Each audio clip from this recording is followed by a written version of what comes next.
दोस्तों नमस्कार, मैं मनु पवार। मेरे जो चैनल के गढ़वाली व्यूवर्स हैं वो जानते होंगे कि हमारी गढ़वाली बोली में एक बहुत ही इंटरेस्टिंग वर्ड है, भुरत्या। अपने जो नॉन पहाड़ी व्यूवर्स हैं उनको बता दूं कि गढ़वाली में ये जो भुरत्या है ना, वो उन खिलाड़ियों के लिए इस्तेमाल होता है जो कि भाड़े के होते हैं। एक दौर था जब हमारे पहाड़ में फुटबॉल सबसे पॉपुलर गेम हुआ करता था। गांव गांव मैच ही नहीं बल्कि टूर्नामेंट हुआ करते थे। तो जो टीमें कमजोर होती थीं या जो टीमें मजबूत टीमों का मुकाबला करने में खुद को कमजोर फील करती थीं, या जो टीमें अपनी धाक बनाए रखने की ठाने रहती थीं, वो कई बार दूसरे गांवों से भाड़े के खिलाड़ियों को अपनी टीम में रखा करती थीं।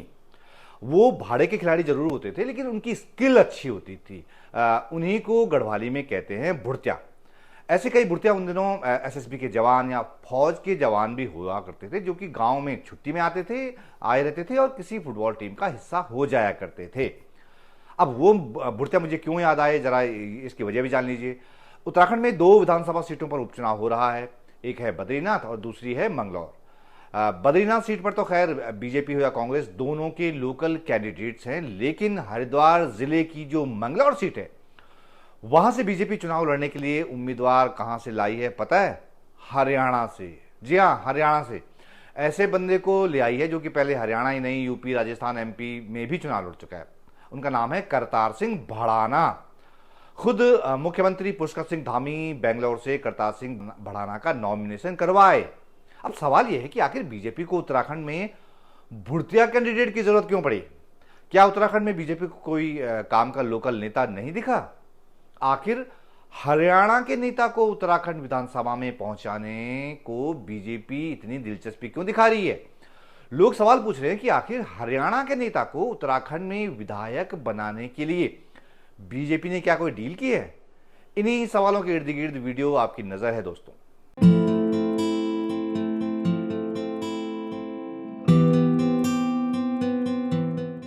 तो आगे बढ़ने से पहले आपको बता दूं कि हरिद्वार जिले की मंगलौर सीट पर उपचुनाव इसलिए हो रहा है क्योंकि यहां से बीएसपी विधायक सरवन करीम अंसारी का देहांत हो गया था, तो वो सीट जो है वो खाली हो गई थी। अब जब इस सीट पर बीजेपी ने अपना उम्मीदवार घोषित किया तो मैं दंग रह गया। कई लोग चौंके होंगे क्योंकि इस सीट पर बीजेपी ने करतार सिंह भड़ाना को अपना उम्मीदवार बनाया है। और जो लोग भड़ाना के बारे में नहीं जानते उनके लिए बता दूं कि करतार सिंह भड़ाना हरियाणा के फरीदाबाद के रहने वाले हैं। वो गुर्जर कम्युनिटी का बड़ा चेहरा है और पूर्व केंद्रीय मंत्री अवतार सिंह भड़ाना के भाई हैं वो। इनका कभी पत्थर की खदानों का बिजनेस हुआ करता था। करतार सिंह भड़ाना हरियाणा में 2 बार विधायक रहे, एक बार मंत्री रह चुके हैं, एक बार यूपी से भी विधायक रह चुके हैं भड़ाना।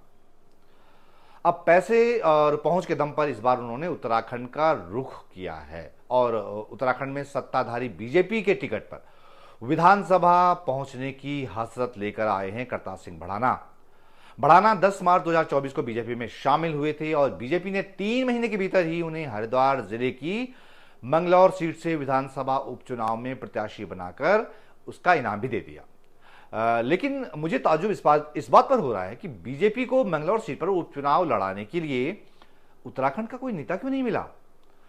आखिर बीजेपी को हरियाणा के करतार सिंह भड़ाना को उत्तराखंड की विधानसभा में पहुंचाने की ऐसी क्या दिलचस्पी है? आखिर हरियाणा के करतार सिंह भड़ाना उत्तराखंड में विधायक क्यों बनना चाहते हैं? उनके उत्तराखंड से ऐसे क्या इंटरेस्ट जुड़े हुए हैं कि वो सत्ताधारी बीजेपी के टिकट पर उत्तराखंड की विधानसभा में सदस्य बनना चाहते हैं? आखिर उत्तराखंड में बीजेपी की लोकल लीडरशिप को क्या हो गया है? वो कैसे उस नेता को स्वीकार कर गए जिसकी कि उत्तराखंड में ना जन्मभूमि है ना कर्मभूमि है? हैरानी की बात यह भी है कि हरियाणा के लीडर को उत्तराखंड की विधानसभा में माननीय सदस्य बनाने के लिए बीजेपी हाईकमान के हुक्म पर सीएम पुष्कर सिंह धामी से लेकर हरिद्वार के नवनिर्वाचित सांसद त्रिवेंद्र सिंह रावत ने आखिर चुप्पी क्यों ओढ़ ली? उन्होंने ऐतराज क्यों नहीं जताया कि साहब किसी हरियाणवी नेता के बजाय मंगलौर सीट से किसी उत्तराखंडी नेता को ही उपचुनाव लड़वाते हैं? क्यों चुप रहे? जो मेरे नियमित व्यूवर्स हैं उनको पता होगा कि मैंने पहले भी कहा था कि शायद बीजेपी ने उत्तराखंड को, यहाँ की लीडरशिप को, यहाँ के लोगों को, यहाँ के वोटर्स को टेकन फॉर गारंटेड ले लिया है, मतलब बहुत हल्के में ले लिया है कि दिल्ली से जैसा चाहो अपनी मनमर्जी चलाओ, कोई कुछ बोलने वाला नहीं।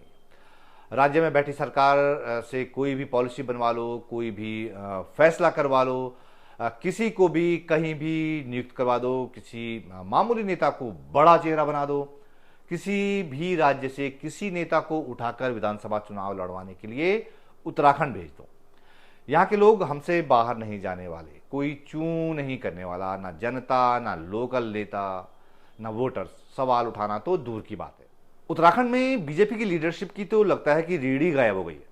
समझ ही नहीं आ रहा है कि ये लोग किसकी तरफ से खेल रहे हैं, क्यों ये दिल्ली वालों के मैनेजर की भूमिका में दिख रहे हैं।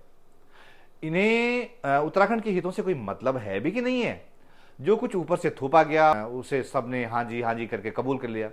मुझे इस बात का कहीं कोई उल्लेख नहीं मिला, ना कोई बयान दिखा, ना वीडियो दिखा कि जिसमें उत्तराखंड बीजेपी के किसी नेता ने सवाल भी उठाया हो कि भैया दूसरे राज्य के लीडर को हमारे ऊपर क्यों थोप रहे हो, करतार सिंह भड़ाना को उत्तराखंड में क्यों रोपा जा रहा है।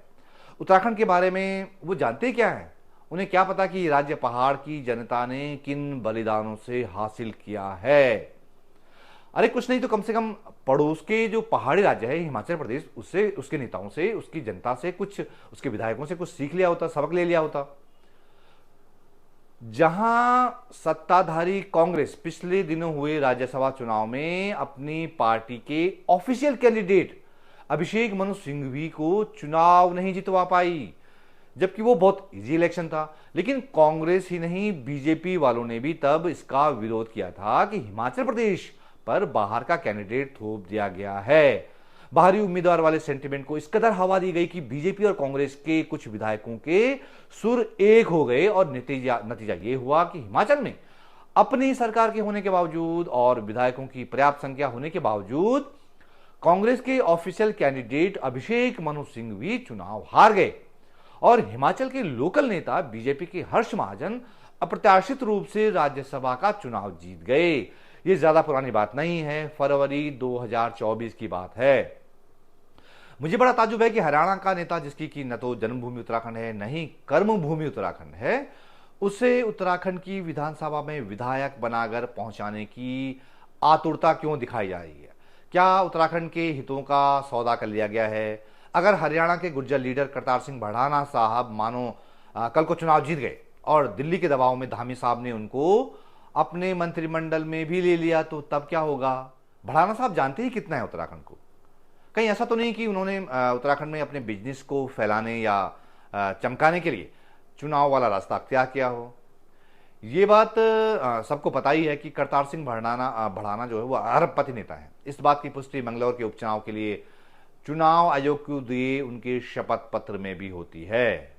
लेकिन पॉलिटिक्स के हिसाब से देखें तो करतार सिंह भड़ाना भारतीय राजनीति का एक बहुत दिलचस्प किरदार भी है। चुनाव लड़ना उनके लिए एक खेल है, चुनाव उनके लिए एक ऐसी आदत है, एक लत है कि इसके लिए वो कई पार्टियों और कई राज्यों से होकर आ चुके हैं। ज्यादातर बार उन्हें हार ही मिली है, लेकिन वो खांटी चुनावबाज नेता है। मैंने उनकी चुनावी कुंडली खंगाली तो दंग रह गया। करतार सिंह भड़ाना 1996 में हरियाणा विकास पार्टी के टिकट पर समालखा विधानसभा सीट से चुनाव लड़े थे और पहली बार विधायक बनकर हरियाणा विधानसभा में पहुंचे थे। साल 2000 की बात है, जब वो चौटाला की पार्टी RNLD के टिकट पर लड़े और लगातार दूसरी बार विधायक बने, तब वो हरियाणा के कैबिनेट मंत्री बनाए गए थे। यहां से इस्तीफा देकर वो 2004 में बीजेपी में शामिल हो गए और 2004 में राजस्थान की दौसा लोकसभा सीट से उन्होंने कांग्रेस के सचिन पायलट के खिलाफ चुनाव लड़ा और वो लोकसभा चुनाव हार गए। राजस्थान की दौसा सीट से लोकसभा चुनाव में हारने के बाद करतार सिंह भड़ाना 2005 में हरियाणा वापस लौटे और बीजेपी के टिकट पर सोहना विधानसभा क्षेत्र से चुनाव लड़ा, मगर यहां भी चुनाव हार गए। इसके बाद उन्होंने बीजेपी छोड़कर BSP ज्वाइन कर ली और 2009 में हरियाणा विधानसभा चुनाव में बड़खल सीट से BSP के टिकट पर चुनाव जीते, लेकिन फिर भी हार गए। बाद में उन्होंने यूपी कूच किया। 2012 में उन्होंने अजीत सिंह की पार्टी RLD के टिकट पर यूपी की बागपत सीट से विधानसभा चुनाव लड़ा और पहली बार यूपी में विधायक बन गए। फिर 2014 में यूपी के कैराना सीट से RLD के टिकट पर लोकसभा चुनाव लड़े और हारे। 2017 में यूपी की बागपत सीट से RLD के टिकट पर ही विधानसभा चुनाव लड़ा और फिर हारे। बाद में उन्होंने RLD को टाटा कर दिया और BSP में शामिल हो गए। 2019 में मध्य प्रदेश की मोरेना सीट से बीएसपी के टिकट पर लोकसभा चुनाव लड़े और हारे। इसके बाद यानी लोकसभा चुनाव के 4 महीने बाद ही भड़ाना ने 2019 में ही फिर से बीजेपी ज्वाइन कर ली। लेकिन यूपी में 2022 के विधानसभा चुनाव से पहले करतार सिंह भड़ाना फिर से बीएसपी में चले गए और बीएसपी के टिकट पर खतौली सीट से लड़े और फिर हार गए। तो कुल मिलाकर करतार सिंह भड़ाना के लिए पार्टियां बदलना, राज्य बदलना कोई नई बात नहीं है, लेकिन हमारे अपने गृह राज्य उत्तराखंड के लिहाज से ये बहुत बड़ी बात है। और हैरानी करने वाली बात यह है कि विधायकी के उपचुनाव में सत्ताधारी पार्टी बीजेपी राज्य से बाहर के नेता को चुनाव लड़वा रही है और इसके खिलाफ कोई आवाज ही नहीं उठ रही। जबकि कुछ महीने पहले इसी बीजेपी ने हिमाचल प्रदेश में अभिषेक मनु सिंघवी को बाहरी कैंडिडेट बताकर उन्हें राज्यसभा का चुनाव हरवा दिया था। वैसे मैं अपने लोगों को लेकर बहुत श्योर नहीं हूं कि उत्तराखंड में इस खेल को वो समझ भी पा रहे हैं या नहीं, या हर बार की तरह लाटे काले ही बनकर रह जाएंगे। आप इस पर क्या सोचते हैं? आप अपनी प्रतिक्रिया जरूर वीडियो के नीचे जो कमेंट बॉक्स है वहां दीजिएगा। मुझे आपकी प्रतिक्रियाओं का इंतजार रहेगा। आप मेरे इस वीडियो को शेयर करेंगे तो मुझे और अच्छा लगेगा। और हाँ, अगर आप मेरे यूट्यूब चैनल पर पहली बार आए हैं तो जाते जाते कृपया चैनल को सब्सक्राइब जरूर कर लीजिए और बेल आइकन पर भी क्लिक करेंगे तो ये श्योर कर लीजिएगा कि मेरे हर नए वीडियो की सूचना सबसे पहले आप तक पहुंच जाएगी। तो ये वीडियो देखने के लिए दोस्तों आपका बहुत बहुत धन्यवाद और मिलते हैं जल्दी एक नए वीडियो के साथ। तब तक के लिए नमस्कार।